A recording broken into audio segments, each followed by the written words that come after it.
கல் குண்டுகள் பீரங்கியில் படிக்கிறது மேலே இருந்து தாக்குறதுக்கு அதான் நினைவாக இருக்குது. அதுக்கப்புறம் இங்கே இந்த போர் வீரர்கள் பயன்படுத்துகிற ஆயுதம் அதை போட்டிருக்கு.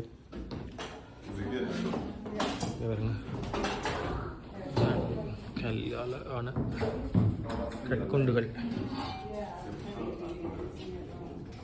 33 படி ஏறி மேலே வந்து நாங்கள் இதான் ஒரு ஹையஸ்ட் பாயிண்ட் ஆஃப் வியூ உயரத்தில் நிற்கிறோம். இங்கேருந்து பாவக்குள்ள இப்படி தான் தெரியும். பிழையும் பார்க்கக்கூடிய இடங்கள் இருக்கு. நல்ல காத்தடிக்குது, சத்தம் கேட்க மாட்டேன்னு நினைக்கிறேன். நம்மளுக்கு அங்களையும் இல்லை தெரியுதில்லை. ஸோ நான் அவுட் ஜூம் பண்ணுறேன். ஓகே.